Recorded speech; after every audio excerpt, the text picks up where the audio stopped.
Calon Presiden nomor urut 1 Anies Rashid Baswedan berkunjung ke Gorontalo pada Senin 8 Januari. Berdasarkan tentatif, terdapat 3 lokasi yang akan didatangi oleh Anies Baswedan. Anies tiba di Bandara Jalaluddin Gorontalo sekira pukul 10 WITA. Selesai dari bandara, Anies langsung menuju makam pahlawan nasional dari Gorontalo, Nani Wartabone, di Kabupaten Bone Bolango. Informasi selengkapnya akan disampaikan langsung oleh wartawan Tribun Gorontalo, Husnul Puhi. Silakan rekan Puhi. Baik, terima kasih rekan Mei. Dapat kami laporkan bahwa calon presiden nomor urut 1 Anies Rashid Baswedan hari Senin kemarin berkunjung ke Gorontalo 8 Januari 2024. Berdasarkan tentatif, terdapat 3 lokasi yang akan didatangi oleh Anies Rashid Baswedan. Anies tiba di bandara sekira pukul 11 WITA. Usai dari bandara, Anies langsung menuju ke makam pahlawan nasional Gorontalo, yaitu di makam pahlawan Nani Wartabone di Kabupaten Bone Bolango. Setelah mengunjungi makam Nani Wartabone, Anies melanjutkan kunjungannya ke Asmara Garden yang terletak di Desa Bulu Talangi Timur, Kecamatan Bulango Timur, Kabupaten Bone Bolango pada pukul 12.30 WITA. Kedatangan Anies berfokus pada perkembangan sektor pertanian Gorontalo.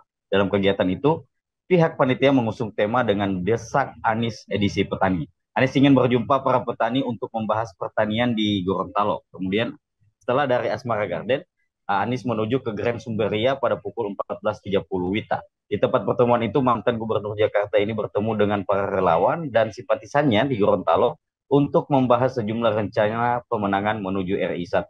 Saat berziarah di makam Nani Wartabone, Capres Anies mengharapkan perjuangan dan kegigihan seperti pahlawan nasional Nani Wartabone ini bisa tumbuh lagi di Gorontalo. Menurutnya, perjuangan yang telah dicontohkan oleh salah satu pahlawan nasional tersebut dapat menginspirasi masyarakat Gorontalo. Tak hanya itu, bahkan ia juga mengharapkan akan lebih banyak lagi para pejuang seperti Nani Wartabone lahir di Gorontalo. Selain berziarah, Anies juga turut melihat museum peninggalan dari pahlawan Nani Wartabone serta sejarah terkait masa perjuangan warga Gorontalo saat menghadapi penjajah.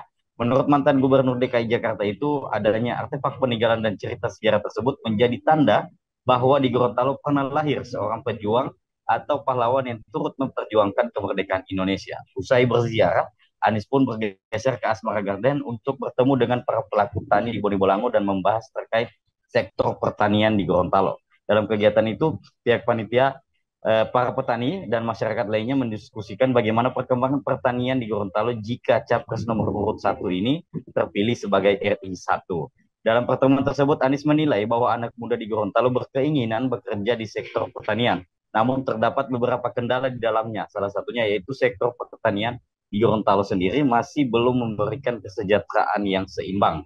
Maksud aspirasi kuat sekali yang dikatakan Anies itu adalah memperkuat tata niaga sektor pertanian, memperbaiki harga jual pertanian Gorontalo, dan mendorong pemanfaatan teknologi baru.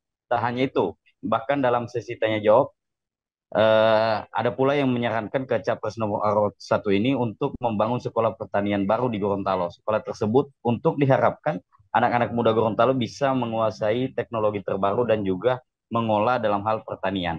Dengan begitu, Anies menilai bahwa di Gorontalo ini bisa dijadikan sebagai daerah percontohan untuk sektor pertanian. Bagaimana tidak, di Gorontalo menurut Anies pertumbuhan tanamannya sebab Gorontalo memiliki tanah yang amat subur. Karena itu, Anies Baswedan ingin mengembangkan sektor pertanian di Gorontalo semakin tumbuh pesat dan berkembang.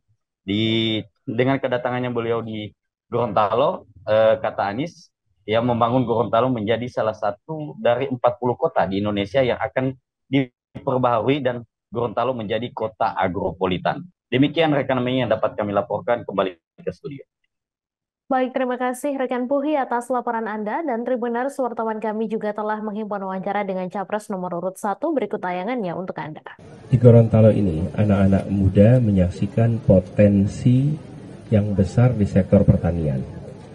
Di sisi lain, mereka melihat bahwa sektor pertanian ini masih belum memberikan kesejahteraan yang seimbang. Jadi anak-anak mudanya ingin bekerja di sektor pertanian, tapi sektor pertaniannya tidak memberikan kesejahteraan. Dan inilah yang kemudian membuat aspirasinya kuat sekali tentang satu, memperbaiki tata niaga, membuat harga jual produk-produk pertanian itu harganya lebih baik. lalu mendorong agar ada pemanfaatan teknologi terbaru dalam pertanian. Dan bahkan ada yang mengusulkan agar dibuat sekolah pertanian yang baru di sini, supaya anak-anak muda memiliki teknik-teknik terbaru untuk mengolah kegiatan pertaniannya. Jadi kami melihat Gorontalo ini sebagai salah satu tempat yang sesungguhnya bisa menjadi percontohan. Di sini jagung tumbuh dengan baik, kokoa tumbuh dengan baik, kemudian jagung juga begitu, dan banyak jenis-jenis tanaman lain yang tumbuh di sini dengan amat baik. Tanahnya subur, ekosistemnya sehat.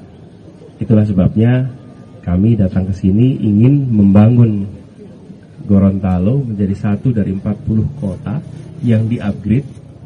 Kami membayangkan Gorontalo menjadi kota agropolitan, di mana kota ini menjadi kota jasa yang memfasilitasi kebutuhan pertanian, kebutuhan kegiatan-kegiatan pengolahan pangan. Yang kedua, kota di mana industri pengolahan hasil pertanian itu dikembangkan. Jadi dua sisi. Satu sisi menjadi jasa yang mensuplai kebutuhan, di sisi lain menjadi kota pengolahan industri-industri hasil pertanian. Download Tribun X sekarang, menghadirkan lokal menjadi Indonesia.